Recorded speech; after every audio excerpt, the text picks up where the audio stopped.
The tranquility of the rural afternoon was shattered abruptly.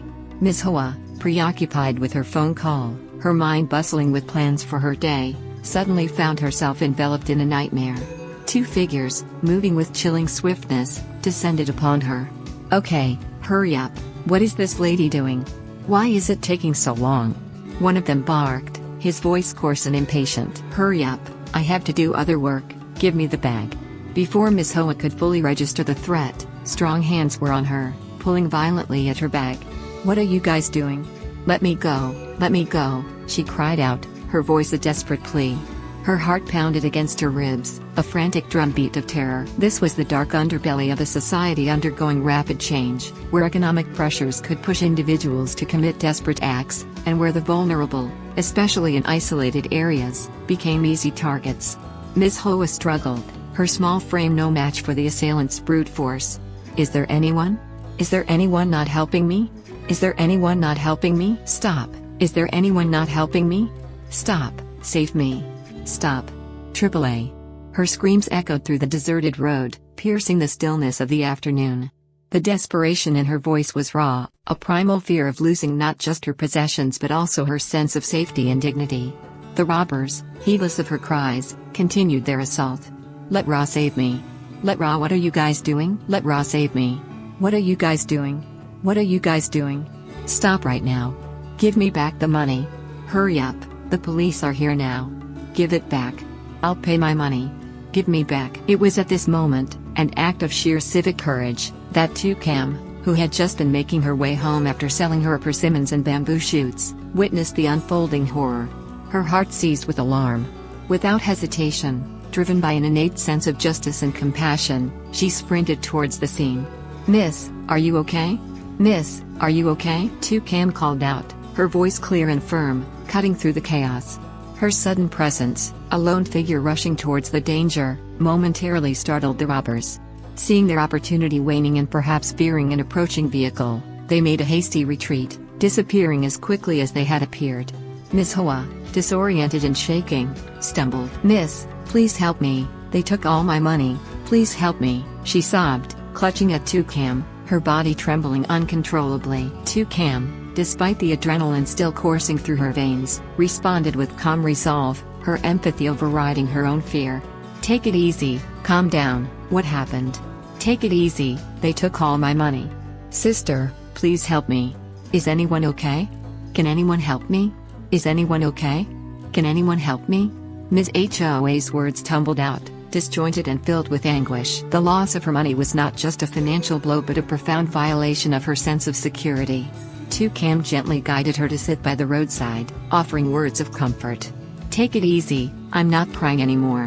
Will anyone help me? Calm down, we will find a solution." She gently stroked Ms. Hoa's arm, a gesture of solidarity that transcended their brief acquaintance. "Sister, please help me. What's wrong? Can you help me? Do you have a phone?" "Yes." Tieu Nu, quickly assessing the situation, knew the immediate priority was to alert the authorities. "Can you help me call the police? This lady was robbed of all her money." She dialed the emergency number, her voice steady and clear as she relayed the details. "Call the police station, right? There was a robbery on 232nd Street. Please come right away." The swift response of the local police force is a critical aspect of rural safety in Vietnam. While urban centers benefit from extensive surveillance and rapid deployment, rural areas rely heavily on local knowledge and community cooperation. Tieu Nu's prompt call was vital. After the call, her attention returned to Ms. Hoa, whose initial shock was giving way to pain. "Help me help her get to the side of the road. I'm okay. Take it easy, calm down, wait for the police to come, we can solve it. I lost all my money. Sister, just sit down here." Ms. Hoa's leg, twisted during the struggle, began to throb with intense pain. "Are you okay?" "My leg hurts so much, sister." Tieu Nu carefully examined the limb. "Oh, her leg is badly injured and it's swollen." The visible swelling confirmed the severity of the injury. "I lost all my money, sister," Ms. Hoa repeated, the financial loss exacerbating her physical pain and emotional distress. "So you stay here, let me go out there and see if there's anyone there to ask for help." "Yes, can you help me?" "Yes, you sit here and wait for me, sister. My money. My leg is so swollen, wait for me here, I'll be right back." Cam's words were a promise of continued support, an assurance that Miss Hoa was not alone in her ordeal. She then quickly checked her own small purse, a gesture born of generosity, hoping to find something to offer immediate relief. "Here, wait for me a bit, let me put it in my pocket and go out and see if there's any money." Moments later, the distant wail of sirens grew louder, signaling the arrival of the local police. 2 officers, Comrade Hugh and another, quickly emerged from their patrol vehicle, their faces etched with concern. "Go, sister. Are you okay? What happened? What happened?" One of them asked, his gaze sweeping from Ms. Hoa's injured leg to Tieu Cam's calm, yet serious, demeanor. Tieu Cam, stepping forward, recounted the incident succinctly. "She was robbed, bro. I was on the street when I saw her being robbed, but her leg hurt and her arm hurt too." The officers knelt beside Ms. Hoa, assessing her injuries. "Her leg hurt a lot." "Oh, her leg is very swollen." Comrade Hugh, the lead officer, spoke with authority and compassion. "Now let's temporarily take her to the station to treat her wound. It's done. We will check the cameras of the houses and handle it. Later, you and I will take her to the infirmary to treat her wound. Then we will go back and handle the work here." This methodical approach, a hallmark of effective policing, reassured both Tieu Cam and Ms. Hoa. The promise of utilizing CCTV footage, a common tool in both urban and increasingly rural areas for crime investigation, offered hope for identifying the culprits. "Okay, you guys take her to the infirmary to see how she is. Is she in a lot of pain?" "It hurts a lot, bro." Ms. Hoa's whimpers confirmed the intensity of her pain. "Let's go and see. Take her to the station to treat her wound." "For her first, have we lost a lot of money?" "I lost a lot of money, bro. They took all my money.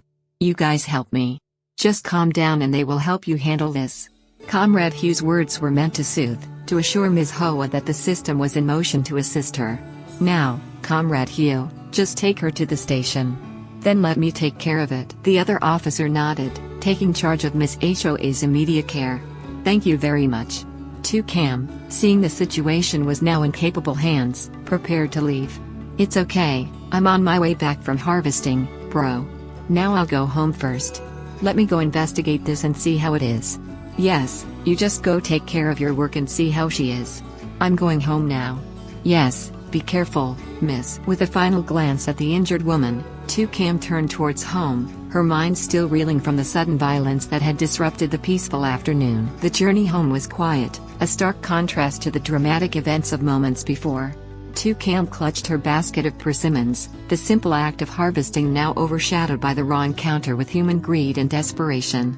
She couldn't shake the image of Ms. Hoa's terrified face, the pain in her eyes. It was a stark reminder of the fragile balance between peace and peril that often defined life, especially in areas where economic disparities and social pressures intersected. The incident underscored the vulnerability of individuals, particularly women, traveling alone on secluded paths. Yet, it also highlighted the innate human capacity for courage and compassion, epitomized by Tieu Cam's own intervention. Her home, a modest haven, awaited her in Soai. As she approached, the familiar sounds of rural life, chirping birds, distant calls of neighbors, began to soothe her frazzled nerves. Arriving home, Tieu Cam was greeted by Soai, who, oblivious to the recent turmoil, was playing happily under the shade of a mango tree. "Do you have garden nets for sale?" "I have a child," Tieu Cam muttered to herself, a practical thought pushing through the lingering anxieties. Her mind, ever resilient, quickly shifted to the day's chores and the future. "Hold this head for me when we get home." "Mango, sit here and play, okay?" "I'll sit here and play, okay?" "Stand down here." Oh, Mango, sit and play for a bit." "Mango, play well there." "Oh, Mango, play well, yeah." "Mango, play well, yeah." Her voice, tender and loving, brought Soai closer, the mother-daughter bond a comforting anchor amidst life's uncertainties. She set Soai down gently, watching her play with simple toys, a small, bright spot in her world. The simplicity of Soai's joy was a powerful counterpoint to the complexity and darkness Tieu Cam had just witnessed. It reaffirmed her resolve to build a safe and nurturing environment for her daughter, even as the world outside posed its challenges. Later that afternoon, a familiar figure appeared at the gate, Mr. Nam, a local official, known for his steady demeanor and commitment to the community. He was someone Tieu Cam trusted and respected. "What are you doing?" "Oh, Brother Nam? She greeted him, a hint of surprise in her voice. Yes, today I went to buy some nets. I was planning to fence this vegetable garden. If there are no chickens from the neighbor's house, they'll come up and dig up the vegetable garden and ruin it. There are a lot of chickens from the neighbor's house. Her words, a practical concern, momentarily overshadowed the earlier incident. The struggle against foraging chickens was a common, almost humorous, daily battle for rural gardeners, a small but persistent challenge to their efforts at self-sufficiency. They live far away, right? Mr. Num observed, stepping inside. Yes, come in and have some water. He took a seat, his expression indicating he had come for a more serious purpose. Oh, how is that girl Kia? He asked, using the informal reference for Miss Hoa. Oh, Comrade Hugh took her to the station. She was injured in the leg and is currently treating her wound. Have some water. Cam recounted the immediate aftermath, providing Mr. Nam with the details he needed. So she's fine, I'm sure it's just a skin injury, but what did you do this morning when you came home from work and saw her being robbed on the street? Mr. Nam pressed, his professional curiosity coming to the fore. Cam then described her pivotal role in the incident. This morning, I was coming back from harvesting persimmons, and I saw her being robbed by 2 robbers. I saw that, so I went in to see what was going on, and I saw 2 robbers dragging her, so I helped her. She understated her bravery, focusing on the factual account. Just now, I asked her and she said she was standing on the street waiting for her friend, and suddenly those 2 guys came in and wanted to rob her. Luckily, I got there in time, so she didn't get hurt. Mr. Num nodded, relief washing over his face. Yes, luckily she didn't get hurt. That's good, brother. Yes, otherwise, it would have been dangerous. His appreciation was genuine, recognizing the risk Cam had taken. Yes, so I took her to the station to treat her injuries. Yes, as for the 2 robbers, we will deal with them later. Yes, we will have to investigate them to catch them. Yes, I hope you guys can catch them soon. Don't let them run wild like that, it's dangerous. Cam's plea for justice was fervent, reflecting the community's desire for safety and order. Yes, we will have that responsibility to handle it. Yes, you drink some water. Mr. Num reassured her, affirming the police's commitment to protecting the populace. The incident highlighted a broader societal concern, the rise of petty crime and robbery in areas experiencing economic shifts, often perpetrated by those struggling with unemployment or enticed by the promise of easy money, as Cam had discussed with Tone earlier. This puts a strain on local law enforcement, who must balance preventative measures with effective investigation and community engagement. Their conversation shifted back to the rhythm of daily life, a necessary counterpoint to the earlier drama. What's wrong, baby? What's wrong, baby? Yeah, I've finished soaking the persimmons. Yes, I've finished soaking them, bro. Is there a lot? Not just a bucket, that's it, bro. Cam explained her progress with the persimmons. The traditional method of soaking persimmons, particularly certain astringent varieties, is an age-old practice in Vietnam, often involving lime water or warm water baths to remove the bitter tannins and enhance their sweetness. This meticulous process requires patience and knowledge, passed down through generations. So it's me, put it in that bucket, just came back, buy a bucket to use, then soak it in there. Soak this, probably soak it for a few days, can sell it, baby, right? Yes, I probably have to soak it for a day or 2 before I can sell it, bro.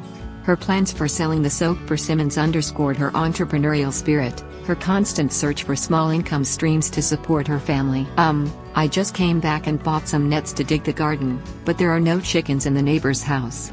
They keep coming up to dig. Maybe when I go to harvest, they will come up to dig. I'm not at home, so I don't dare to go up. Yes, when I'm home, I don't see them, but when I leave the house, they come up to dig. Cam explained her dilemma with the chickens, a relatable and slightly humorous frustration of rural life. Mr. Nam, ever helpful, offered his assistance. Mango is sleepy, huh? Stay here and play while mom works. Mango is very good, bro. Mango in here is also very good. Chi, Chan, then call mom, call mom. Yes, I'm calling mom. Mango is learning to speak, bro, he observed Zoe, now drowsy from play, and then turned his attention to the garden. Oh, do you have a steak yet? I probably used the extra trees to make a steak, bro. It's still early, let me help you do it for a while. Let's finish quickly, or else it's sunny. Do you have anything else to do later? His offer of help was readily accepted. Community spirit, after all, wasn't just about intervening in emergencies, but also about the everyday acts of kindness and mutual aid that sustain village life. I have 2 grapefruit trees here. Cut them off so I can graft another one. If they're low, remember to cut them off. Now, plant vegetables there, but leaving them here won't make them grow. But the old landowner planted these grapefruits. It's been a long time since anyone took care of it, so I didn't go up. Yes, so I'll cut it down a bit for you. You have to do this. I don't know much about trees, let me cut it down. Yes, I'll help you. I'll go get the stuff and then I'll go do it. Lythucam outlined the work needed, demonstrating her practical knowledge of gardening and land management.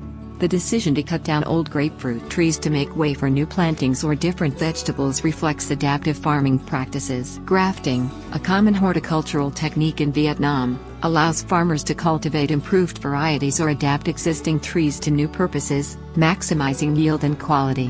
While grapefruit cultivation is a significant part of Vietnamese agriculture, diversification is key for small-scale farmers like Lythucam. Yes, sit here and play well. Sit here and play well. Uncle, go today. Mom's working. Yes, Mango. Sit here and play well. Hey, this dog. Hey, there. Play, play, play. Go, drive the stakes here. It's probably going to be done around this time. Come here a bit. Come out here. I'll drive the stakes. Come on, let me drive the stakes. Let me go around the garden. I'll give you the branches I ordered. By this time, I'll remind you to keep them. Let me drive them so you can go cut a few more stakes. There won't be any missing ones. Yes, then you go cut the stakes, I'll drive the rest here. Yes, I'll drive them. Song 2, hold them, take them. Give me a few, I'll drive them first. Yes, then you carry them down. Let me take these down first. Together, they worked, the rhythmic thud of stakes being driven into the earth punctuating their conversation. Mr. Num's strong hands made quick work of the heavier tasks, while Lythucam efficiently managed the lighter ones, their combined efforts a testament to the power of cooperation. The afternoon sun beat down, but their work continued, driven by the desire for a thriving garden. There are still 6 more missing. Build them a bit thicker so they won't be exposed. Go remove the net and stretch them. Yes, then let me go stretch the net. Lythucam directed, her vision for the fenced garden taking shape. The meticulous planning reflected her dedication to her small farm, understanding that even minor details like the thickness of the fence or the tautness of the net could make a difference in protecting her crops from wandering chickens or other small animals. Enough, not enough net, not enough, bro. This now have to get some rocks to block it, remember? Yes, okay, now I'll block it. Let you go cut 2 grapefruit trees, Cho. Yes, then you go cut Cho, or else it will eat all the vegetables. Yes, yeah, let me get the saw. Yes, here, let me remove it here. Their teamwork was seamless, each anticipating the other's needs, their conversations a blend of instruction and camaraderie. The practical decision to remove the old grapefruit trees was for the greater good of the vegetable patch, making way for new growth that would directly contribute to their family's food supply. This adaptability and resourcefulness are core to the livelihoods of smallholder farmers in Vietnam, who often rely on diverse crops and efficient land use. Okay, down there, okay, I'm sure that's enough, bro. Nam is enough, is enough? That's all, bro. I'll bring this down to do first, okay I'll do it, okay I'll fix it up here. Yeah, I have to get a rope to tie it. Yes, in a bit I'll get a steel wire to tie it up here and it'll be fine. Put another one in there, okay the vegetables grow beautifully. Yes, but we can't fence it off, chickens will come in and destroy the house. Don't be sunny, Mango, oh it's too sunny today. Yes, today the weather is a bit sunny, bro. Mango, oh Mango, let me pour you some water to drink. Okay so the fence is done, okay? Yes, now I don't have to worry about the chickens scratching anymore. The completed fence, though a simple structure, represented a victory, a small but significant step towards securing her family's food source. The beautiful vegetables growing within its confines were a testament to her hard work and Mr. Nam's generous assistance. With the fence finally erected, a sense of quiet accomplishment settled over Lythucam. Like this, I've fenced them in so they can't scratch anymore. No need to worry anymore. When I go to work, I'll buy some more vegetable seeds to plant. Her words reflected the ceaseless cycle of rural life, One task completed, another already waiting. The garden, now protected, offered the promise of future harvests, a vital source of nutrition and a small income. Yes, probably when I come back from harvesting something, I'll have to buy some more vegetables because I don't have kohlrabi or cauliflower yet. If not, then clean up a place to plant vegetables, then plant more, and later buy some cabbage to plant more. Her detailed planning underscored the meticulous nature of small-scale farming, where crop rotation and diversification are essential for sustainable living. I was planning to buy vegetables later, then pour the juice down here. Have some water, have some water. Mr. Nam, taking a refreshing sip of water, turned his attention back to the more pressing matters of community safety. Recently, I saw in the commune area that there were a few people who specialized in robbery and causing disorder. Whatever you do, remember to pay attention. His tone was serious, a stark reminder of the incident earlier that day. Yes, and on any deserted road, remember to wait for someone to pass by before going. Don't go there alone, it's dangerous. His advice was practical, a direct response to the increasing security concerns in the region. Rapid urbanization and economic development in Vietnam, while bringing prosperity, also sometimes lead to social dislocations and a rise in certain types of crime, particularly in transitional areas between urban and rural zones. The advice to avoid deserted roads and travel in groups highlights the importance of collective vigilance and community awareness in mitigating these risks. Yes, now, if someone like that is dangerous, I will pay attention. Yes, now the police have not investigated yet. If it turns out that the incident today happened, the police were not allowed to witness it, so they had to go to the girl's house to take a statement and then check the people's cameras to see if these people were in this commune or from another commune. Tieu Cam acknowledged the need for caution, also understanding the complexities of police work. The investigation would involve thorough documentation and analysis of evidence, including local CCTV footage, to identify the perpetrators and determine if they were local or part of a wider network. Mr. Nam elaborated on the police's commitment. Yes, now you guys have to slowly investigate. If you just let them go around and rob like that, it's very dangerous for the people. Yes, like us, the police, we can't leave it alone. Let them cause chaos like that, so we will investigate this, but whatever you do, you have to be careful. His words conveyed a sense of shared responsibility, acknowledging the fears of the community while assuring them of the authorities' dedication. It was a clear statement of purpose, emphasizing the police's role not just in apprehending criminals but also in maintaining the social fabric. Yes, I will pay attention. You don't have to worry. Yes, just be careful. Whatever you do, you should pay attention. Tieu Cam, ever practical, reassured him of her vigilance. Yes, but in here, don't worry. In here, it's also far away. Far from residential areas, yes, so few people come and go, no one knows here and comes to harass them. Yes, the good thing is that it's quiet here. I'm just afraid that it's dangerous when you go to harvest outside. When you go, remember to be careful at the right time. Yes, when the section is quiet, wait for someone to come and go. She understood the unique security dynamics of her isolated home versus the more exposed paths outside. The peace of her secluded dwelling was a blessing, but it underscored the risks she faced when venturing out for her livelihood. As the sun dipped lower, casting long shadows across the newly fenced garden, Mr. Nam prepared to leave. Yes, I'll pay attention and give you mango milk. Okay, it's late now, cook rice with mango and eat it. I have to go home now to see how the comrades handle this case. After that, we still have to investigate. He had done his part, both as a helpful neighbor and as a representative of law and order. His departure marked a return to his official duties, a reminder that the day's events were far from over for the police. Now, you go home and see how to handle this case. I'll stay here with Mango A and D, cook rice and eat it. Tieu Cam, ever self-reliant, affirmed her plans. Yes, Mango and Mango will cook later, you don't have to worry. Then I'll go home. Yes, then I'll go home. Be careful, Mango. Bye-bye, bye-bye, bye-bye, don't suck that. Mango, bye-bye, bye-bye-bye, bye-bye-bye, okay, I'll go home. Yes, I'll go, be careful. You stay here and cook rice and eat it. Yes, water the vegetables in a bit. Yes, I'll water the vegetables in a bit. That's okay, I'll go home. Be careful, okay, yeah, I'll go home. The farewells, filled with the warmth of shared camaraderie and mutual concern, highlighted the strength of community bonds in rural Vietnam. Tieu Cam stood watching Mr. Nam leave, her hand gently resting on Zoe's head. The day had brought both beauty in the persimmon harvest and stark ugliness in the robbery, but through it all, her spirit remained unbroken. She would continue to work, to nurture, and to hope for a safer, more just world for her daughter.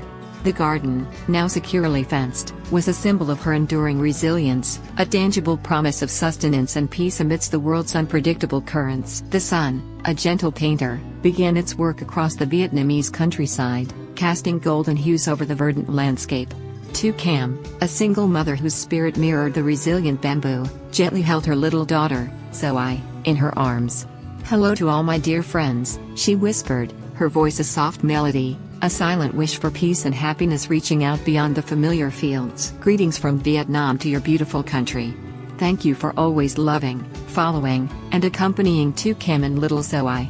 Her words, simple and heartfelt, carried the warmth of her home, a small dwelling nestled amidst a tapestry of rice paddies and fruit orchards. The bond between mother and child was evident in Zoe's content cooing, her small hands clutching at Tieu Nu's sao baba, the traditional loose-fitting tunic of southern Vietnam. Today, like many days, promised both labor and simple joys. Tieu Nu's eyes, ever scanning her surroundings with a farmer's keenness, settled on a cluster of persimmon trees, their branches heavy with ripe fruit. The deep orange globes, plump and succulent, glowed against the emerald leaves. Whose house do these persimmon trees belong to? She wondered aloud, a soft sigh escaping her lips. "They are all ripe, but I can't just pick them." In this close-knit community, respecting ownership was paramount, a silent covenant that bound neighbors together. One didn't simply take what wasn't theirs, even if the trees overhung a public path. Such an act would be an affront to the unspoken rules of harmony and mutual respect that governed village life. Instead, a simple inquiry, a polite request, was the expected custom. It was a practice rooted deep in Vietnamese culture, emphasizing courtesy and collective well-being. She would have to go down to the nearby house, past the winding lane, and ask the owners for permission, perhaps even to buy some. It was a small journey, but one laden with the unspoken weight of communal etiquette. Making her way towards the house, Zoe nestled comfortably in her embrace. Tieu Nu called out, her voice clear and respectful. "Sister, sister, what's up? Sister, sister, sister." The rhythmic cadence of her greeting was a familiar sound in these parts, a prelude to friendly conversation. A woman, her face softened by the morning light, emerged from her doorway, a welcoming smile creasing her features. "Can I ask whose house those persimmon trees are? Are these persimmon trees from my house or your house?" Tieu Nu inquired, her gesture sweeping towards the laden branches. The neighbor, recognizing the trees as hers, nodded. "Oh, I see they are all ripe. You didn't pick them," Tieu Nu observed. The neighbor's response was a common lament in rural life, where the demands of daily chores often left little time for harvesting even one's own bounty. "I don't have time to pick them, sister," she explained, a touch of weariness in her voice, a reflection of the endless cycle of tasks that defined her days. Tieu Nu, seeing an opportunity for both herself and to help her neighbor, then proposed, "Can you spare me some so I can pick them and soak them?" The neighbor, ever gracious, readily agreed. "Yes, if you can pick them, then pick them and soak them." This act of generosity was a testament to the strong community bonds, a reflection of the mutual support system that thrived in these villages. It wasn't just about sharing fruit, it was about sharing burdens, about extending a helping hand without expectation of immediate recompense. The neighbor, noticing Tieu Nu's predicament with Zoe, quickly offered a solution. "There are a lot of mosquitoes up there.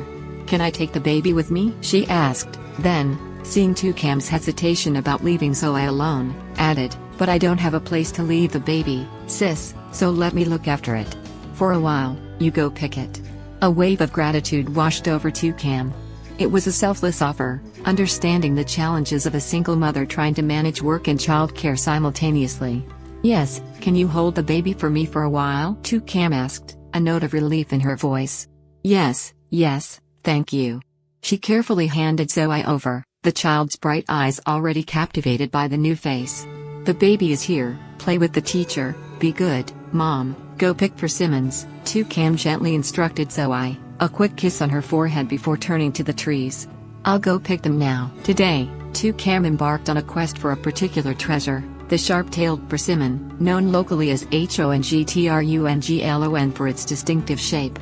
Vietnam's agricultural landscape boasts a remarkable diversity of persimmon varieties, each with its own unique characteristics and cultural significance. From the crisp, apple-like texture of Hong Gion to the luscious, honey sweetness of Hong Mem, soft persimmons, and the subtly fermented Hong Ngam, pickled persimmons, the fruit holds a cherished place in Vietnamese culinary traditions. Yet, the sharp-tailed persimmon stands out as a true regional delicacy, especially popular in certain central highland provinces like Lam Dong or in the northern mountainous regions where specific microclimates nurture its growth.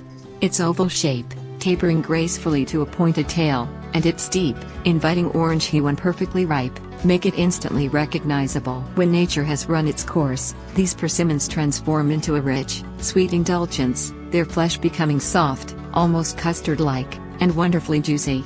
The flavor is complex, a delicate balance of sweetness with a hint of earthy undertones, a testament to the fertile Vietnamese soil and the diligent cultivation of its farmers. This particular fruit is not merely enjoyed fresh, its versatility extends to traditional preparations like jams, preserves, and, most notably, dried persimmons, Hong Co. The process of drying persimmons, often a laborious, sun-drenched endeavor, transforms the fruit into a concentrated, chewy delight, extending its shelf life and enhancing its natural sugars. These dried delicacies are highly valued, not just for their taste but also for their nutritional properties, often enjoyed during Tet, Lunar New Year, celebrations or as thoughtful gifts. The economic impact of persimmon cultivation is significant for many rural families. Farmers invest considerable time and effort from planting saplings, nurturing them through various stages of growth, protecting them from pests and diseases, to the delicate art of harvesting. The income generated from selling fresh or processed persimmons provides a vital livelihood, supporting families and contributing to the local economy. Tieu Cam often wondered if this precious fruit, so deeply embedded in her own culture, found its way to other lands. Is this fruit available where you live and what is its name? Please tell Tieu Cam, she would often muse, hoping that others too could experience its unique charm. Tieu Cam also hopes that where you live, there is this fruit so that you can also enjoy it because this fruit is very delicious, sis. Her words carried a genuine desire to share, a characteristic trait of Vietnamese hospitality. After a productive morning, Tieu Cam returned, her basket laden not just with persimmons but also with a bundle of freshly gathered bamboo shoots, a delightful bonus from the neighbor's land. Hey, it's me, sister, I picked some bamboo shoots on this much, how much will you charge? She asked, holding up her bounty. The neighbor, seeing Tieu Cam's diligent work, named a fair price. I'll take 100,000 for this place, okay? Tieu Cam, grateful for the generosity and the opportunity, readily agreed. Okay, I'll send you the money. Okay, baby, go home, okay, play with your teacher, be good, okay? She said, gently taking Zoe back into her arms. Baby, go home, thank you, sister. With heartfelt goodbyes, Tieu Cam and Zoe set off. I'm going home, bye-bye, bye-bye, baby, bye-bye, baby, you're so good, thanks. The simple exchange, the warm farewells, underscored the deep-rooted community spirit, where transactions were often sweetened by goodwill and mutual respect. As Tieu Cam walked home, her thoughts drifted to her little brother, a young man named Tone. He wasn't her biological brother, but a close acquaintance from their village, someone whose struggles weighed heavily on her mind. I don't know how my little brother is doing these days, should I call him? She mused, a flicker of concern crossing her face. Tone had always been a restless soul, easily swayed by the promise of quick money, a common vulnerability among young men in rural areas who found themselves struggling against economic tides. The lack of stable, well-paying jobs in the countryside often pushed individuals towards the precarious prospects of urban centers or, in unfortunate cases, towards less legitimate means. She remembered his last desperate call, a stark reminder of the challenges he faced. Later that day, Tieu Cam's concerns about Tone proved well-founded. He was indeed struggling, adrift in the unpredictable currents of a clandestine economy. "Hello, little brother? How's your business?" she asked, her voice tinged with a blend of worry and hope. Tone, on the other end, sounded wary, his tone betraying a sense of hopelessness that was becoming all too familiar. "Yeah, I'm on 232 Street. Come out, let's meet up for a bit," he suggested, clearly needing to unburden himself. Okay. Come out, business is so difficult these days?" His words echoed a sentiment common among many young Vietnamese men who, lacking formal education or specialized skills, found themselves on the fringes of the formal economy. The informal sector, while providing some opportunities, was often unstable and exploitative. Let's see if you guys have anything to do. Come along. Like this, I'm so bored. What's the matter? How are you doing? Is your job stable? Toucan probed, her questions a gentle attempt to understand his predicament. Tone's story was a familiar one, a cautionary tale of misguided choices and harsh realities. Little brother, you've been wandering around lately. Since the boss got caught, you haven't had anything to do. How are you doing these days? Do you have a stable job? He admitted, the weight of his words palpable. The boss he referred to was likely a figure involved in illicit activities, a reminder of the dangerous networks that prey on economic desperation. Before, when your big brother was home, he still got a little beating from when he was chained. There's not a little beating left, bro. This chilling euphemism for arrest and imprisonment painted a stark picture of his past. The criminal underworld, a hidden facet of the economic landscape, promised rapid gains but delivered severe consequences. Many young people, especially in developing economies, are lured by such prospects, seeing them as a shortcut to escape poverty, only to find themselves trapped in a cycle of crime and punishment. Tone had been caught, chained up, a term that vividly describes the physical and psychological toll of incarceration. Oh, bro, how did you get chained up? Lately, the police are too strict, bro. I was careless and got chained up. I don't know when I'll be able to go out again. His words highlighted the intensified efforts of law enforcement to crack down on illegal activities, a reflection of the government's commitment to maintaining social order and national security. This tightening grip on crime, while beneficial for society, made life even harder for those like Tone, who, despite past mistakes, found themselves unable to reintegrate into legitimate work. Do you have a place to find something to do? Let me follow you for a bit. I'm thinking of going to your brother's place to see if there's anything to do, Tone pleaded, his desperation evident. He was looking for any way out, any opportunity to earn, however small, however dubious. Toucan, despite her own struggles, tried to steer him towards a safer path. Lately, I'm too busy. This time, I'm thinking of doing a shipment, but the police are too strict. If I get caught, it'll be a mess. Take it slow, bro. Wait for them to loosen up. Once we get out, we can do it later, bro. She was trying to warn him, implicitly reminding him of the severe penalties, the long-term repercussions that far outweighed any short-term gains. The increased police presence and vigilance were a direct response to rising concerns about organized crime and social disorder, particularly in areas experiencing rapid economic shifts. For those involved in shipments, a euphemism for illegal goods or illicit transportation, the risks were higher than ever. But Tone was beyond reason caution, driven by the gnawing ache of hunger and an empty wallet. But I don't have money, I can't do it. These days, it's too difficult for me to help. Tell me, bro. Go find something to do now. I don't have money and I'm so hungry. His words were a raw cry for help, a testament to the grinding poverty that pushed individuals to the brink. Do you have something to do? Let me follow you. Lately, I'm so bored, but do you dare to do it? There's nothing, just say it. He was ready to do anything. Now if you want money, you dare to do anything.